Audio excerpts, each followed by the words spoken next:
இன்னைக்கு உலகமே ஒரு மிகப்பெரிய ஆபத்தோட விளிம்புல நின்னுட்டு இருக்கு. நாம இப்ப பேசிட்டு இருக்கிற இந்த நிமிஷம் கூட ஈரானோட ஏதோ ஒரு மூலையில இருக்கிற மலைக்கு அடியில ஒரு ரகசிய அறையில ஒரு விரல் அந்த ரெட் பட்டனை அழுத்துறதுக்காக காத்துட்டு இருக்குது. அந்த ஒரு பட்டன் மட்டும் அழுத்தப்பட்டா அடுத்த சில நிமிஷங்கள்ல இஸ்ரேலோட வான்பரப்பு முழுக்க நெருப்பு மழையா ஏவுகணைகள் கொட்டும். இது ஏதோ கற்பனை கிடையாது. 2026ல இப்போ நிஜமா நடந்துட்டு இருக்கிற ஒரு போர் பதற்றம். ஈரான் எப்படி இவ்ளோ தைரியமா இஸ்ரேலையும் அமெரிக்காவையும் எதிர்த்து நிக்குது? அதுக்கு பின்னாடி இருக்கிற அந்த ரகசிய பலம் தான் அவங்களோட மிசைல் சிட்டிஸ். பூமிக்கு அடியில 500 மீட்டர் ஆழத்துல உலகத்தோட கண்ணுக்கே தெரியாம ஈரான் கட்டி வச்சிருக்கிற அந்த ஏவுகணை கோட்டைகளுக்குள்ள என்னதான் நடக்குது? இஸ்ரேல் இவ்ளோ டெக்னாலஜி வச்சிருந்தும் ஏன் ஈரானை பார்த்து தயங்குறாங்க? இப்போ நடந்துட்டு இருக்கிற நிஜமான சம்பவங்கள், அந்த நிலத்தடி தளங்களோட ரகசியங்கள், இதெல்லாம் பத்தி ரொம்ப தெளிவா விரிவா இந்த வீடியோல பார்க்க போறோம். சோ ஸ்கிப் பண்ணாம பாருங்க. அதுக்கு முன்னாடி இந்த வீடியோக்கு ஒரு லைக் பண்ணிட்டு நம்ம சேனலையும் மறக்காம சப்ஸ்கிரைப் பண்ணிக்கோங்க. ஈரான் நாடு முழுக்க, குறிப்பா மலைகள் நிறைஞ்ச பகுதிகள்ல பூமிக்கு அடியில சுமார் 500 மீட்டர் ஆழத்துல இந்த ரகசிய தளங்களை கட்டியிருக்காங்க. சாதாரண தரை பகுதியில கட்டாம பெரிய மலைகளை கொடைஞ்சு உள்ள கட்டியிருக்காங்க. இதனால அமெரிக்காவோட பங்கர் பஸ்டர் குண்டுகளால கூட இத பெருசா ஒன்னும் பண்ண முடியாது. இந்த சுரங்கங்கள் பல கிலோமீட்டர் நீளத்துக்கு பரவி இருக்கும். இதுக்குள்ள பெரிய ராணுவ லாரிகள், ஏவுகணை ஏந்தும் வாகனங்கள் தாராளமா போயிட்டு வர முடியும். அங்கேயே ஏவுகணைகளை தயார் செய்யற ஃபேக்டரி, கண்ட்ரோல் ரூம், வீரர்களுக்கான தங்குமிடம், உணவு, மருத்துவ வசதிகள்னு எல்லாமே இருக்கு. இதனால மேல போர் நடந்தாலும் உள்ள இருக்கிறவங்க பல மாசத்துக்கு தாக்குப்பிடிப்பாங்க. ஈரான் ஏன் ஒரு பட்டனா அமுக்குனா போதும் அப்படின்னு சொல்றாங்கன்னா, அவங்க வச்சிருக்கிற தானியங்கி ஏவுதளம், அதாவது ஆட்டோமேட்டிக் லான்ச்சிங் சிஸ்டம் தான் காரணம். மிசைல் ஃபார்ம், இங்க ஏவுகணைகளை வரிசையா நிறுத்தி வச்சிருப்பாங்க. கண்ட்ரோல் ரூம்ல இருந்து ஒரு சிக்னல் கொடுத்தா போதும், ஏவுகணைகள் தானாவே மேல வந்து சீறி பாயும். எதிரி நாடுகளோட உளவு செயற்கைக்கோள்களால கூட இந்த மலைக்கடியில என்ன நடக்குதுன்னு துல்லியமா சொல்ல முடியாது. இதனால இஸ்ரேல் மாதிரி நாடுகளுக்கு இது மிகப்பெரிய தலைவலியா இருக்கு. இப்போ இஸ்ரேல் கூட நடக்கிற நேரடி போர் பதற்றத்துல ஈரான் அவங்களோட சில ரகசியங்களை வெளியே காட்ட ஆரம்பிச்சிருக்காங்க. ஈகிள் 44 இது ஈரானோட முதல் நிலத்தடி விமானப்படை தளம். இங்க இருந்து போர் விமானங்களை ரன்வே இல்லாம சுரங்கத்துல இருந்தே கிளம்புற மாதிரி வசதி இருக்கு. ஈரான் கிட்ட கைபர் ஷெகன், ஃபட்டா மாதிரியான ஏவுகணைகள் இருக்கு. இதெல்லாம் ஒலியோட வேகத்தை விட பல மடங்கு வேகத்துல போகக்கூடியது.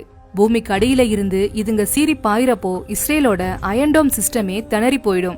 இஸ்ரேலுக்கு நல்லாவே தெரியும் ஈரானை தாக்குனா அவங்க நிலத்தடிக்குள்ள போயிடுவாங்கன்னு. அதனாலதான் இஸ்ரேல் இப்போ ஈரானோட இந்த நிலத்தடி வாசல்களை தேடி தேடி தாக்க திட்டம் போடுறாங்க. ஆனா ஈரான் என்ன சொல்றாங்கன்னா, எங்க கிட்ட ஒரு வாசல் இல்ல, நாடு முழுக்க நூற்றுக்கணக்கான நிலத்தடி ஏவுகணை தளங்கள் இருக்குன்னு மிரட்டுறாங்க. சுருக்கமா சொல்லணும்னா, ஈரானோட இந்த நிலத்தடி கோட்டைகள்ங்கிறது அவங்களோட தற்காப்பு அரண் மட்டும் இல்ல, எதிரிகளை நடுங்க வைக்கிற ஒரு ரகசிய ஆயுதம். ஒரு பட்டன் அழுத்தப்பட்டா அது மத்திய கிழக்கு ஆசியாவோட வரைபடத்தையே மாத்தி அமைக்கிற வல்லமை கொண்டது. கடந்த பிப்ரவரி 28 இஸ்ரேலும் அமெரிக்காவும் சேர்ந்து நடத்தின ஆபரேஷன் எபிக் ஃபியூரி மூலமா இந்த போர் ஒரு பெரிய உச்சத்துக்கே போயிடுச்சு. இஸ்ரேல் நடத்தின அந்த தொடக்க தாக்குதல்ல ஈரானோட உச்சபட்ச தலைவர் அயதுல்லா அலி கமேனி கொல்லப்பட்டாரு. அவருக்கு பதிலா அவரோட மகன் முஜ்தபா கமேனி இப்ப பொறுப்பேற்று இருக்கிறதா சொல்லப்படுது. இதுக்கு பதிலடி கொடுக்க ஈரான் அவங்களோட அந்த ரகசிய நிலத்தடி கோட்டைகள்ல இருந்து நூற்றுக்கணக்கான ஏவுகணைகளை இஸ்ரேல் மேல ஏவி இருக்காங்க.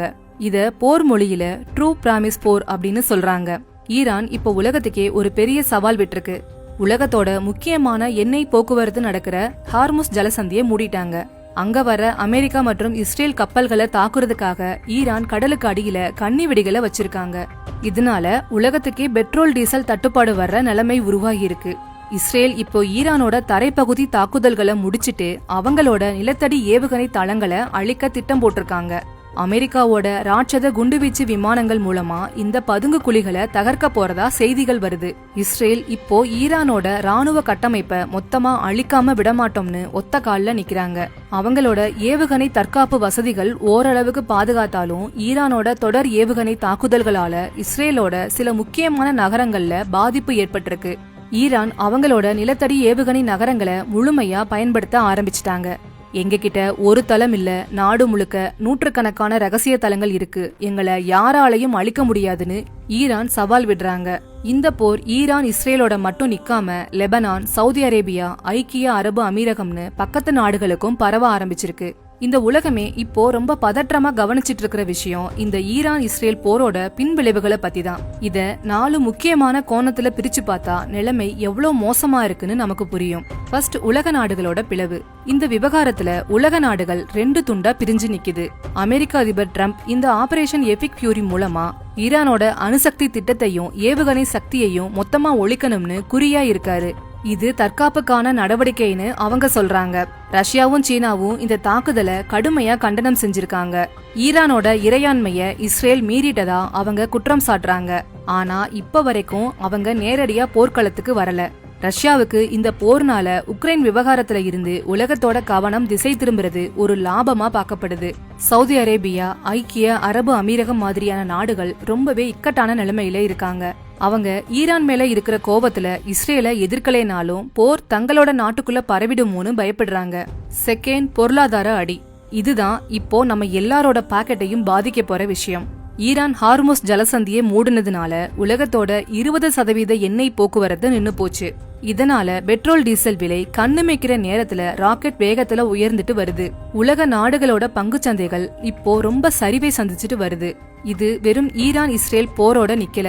இஸ்ரேலோட வடக்கு எல்லையில இருந்து ஹிஸ்புல்லா அமைப்பு ஈரானுக்கு ஆதரவா தாக்குதல் நடத்திட்டு இருக்காங்க. செங்கடல் பகுதியில ஹூதி கிளர்ச்சியாளர்கள் இஸ்ரேல் மற்றும் அமெரிக்க கப்பல்களை தாக்க ஆரம்பிச்சிட்டாங்க. இது ஒரு 3ஆம் உலக போருக்கான ஆரம்பமா இருக்குமோங்கிற பயம் இப்போ எல்லார்கிட்டையும் இருக்கு. இந்த போர்ல ஏவுகணைகள் பாயிறது ராணுவ தளங்கள் மேல மட்டும் இல்ல, பல இடங்கள்ல பொதுமக்களும் பாதிக்கப்படுறாங்க. குறிப்பா ஈரானோட சில நகரங்கள்ல குடிநீர் மற்றும் மின்சார வசதிகள் துண்டிக்கப்பட்டு மக்கள் ரொம்பவே அவதிப்படுறாங்க. இப்போ நிலைமை ஒரு கத்தி மேல நடக்கிற மாதிரி இருக்கு. ஈரான் அவங்களோட நிலத்தடி ஏவுகணை கோட்டைகளை முழுமையா பயன்படுத்த ஆரம்பிச்சா அது இஸ்ரேலுக்கு மட்டும் இல்ல, உலக பொருளாதாரத்துக்கே ஒரு பெரிய சவாலா அமையும். கடைசியா நாம புரிஞ்சுக்க வேண்டிய விஷயம் ஒண்ணுதான். ஈரான் கிட்ட இருக்கிற அந்த நிலத்தடி ஏவுகணை கோட்டைகள் வெறும் ஒரு ராணுவ தளம் கிடையாது. அது அவங்களோட வாழ்வா சாவாங்கிற போராட்டத்தோட உச்சம். இப்போதைய சூழல்ல அந்த ஒரு பட்டன் அழுத்தப்படுறதும் அதுக்கு பதிலா இஸ்ரேலோ அமெரிக்காவோ எடுக்க போற முடிவும் வெறும் 2 நாடுகளோட பிரச்சனை மட்டுமில்ல. இது உலகத்தோட அமைதி, பொருளாதாரம், ஏன் நம்ம ஒவ்வொருத்தரோட வாழ்வாதாரத்தையும் பாதிக்கக்கூடிய ஒரு விஷயம். 2026ல நாம இப்ப பாத்துட்டு இருக்கிற இந்த நேரடி போர் உலக வரலாற்றையே மாற்றி எழுத போகுதுங்கிறதுல எந்த சந்தேகமும் இல்ல. தொழில்நுட்பம் வளர வளர ஆயுதங்களோட வீரியம் அதிகமாயிட்டே இருக்கு. ஆனா சமாதானம்ங்கிற ஒரு விஷயம் மட்டும்தான் இந்த உலகத்தை அடுத்த கட்டத்துக்கு கொண்டு போகும். ஈரான் தன்னோட ரகசிய ஆயுதங்களை பயன்படுத்துமா, இல்ல அதையெல்லாம் இஸ்ரேல் தவிடுபொடியாக்குமா? இதுக்கு காலம் தான் பதில் சொல்லணும். இந்த தகவல்கள் எல்லாம் உங்களுக்கு தெளிவா புரிஞ்சிருக்கும்னு நினைக்கிறேன். இந்த வீடியோ பத்தின உங்களோட கருத்துக்களை எனக்கு கமெண்ட்ல சொல்லுங்க. உண்மையிலேயே ஈரானோட நிலத்தடி நகரங்களை இஸ்ரேலால அழிக்க முடியுமா அப்படிங்கிற கேள்விக்கான பதிலையும் மறக்காம சொல்லுங்க. இந்த வீடியோ உங்களுக்கு பிடிச்சிருந்தா லைக் பண்ணுங்க, உங்க ஃப்ரெண்ட்ஸ் எல்லாருக்கும் மறக்காம ஷேர் பண்ணுங்க. அதோட நம்ம சேனலையும் சப்ஸ்கிரைப் பண்ணிக்கோங்க. தேங்க்யூ.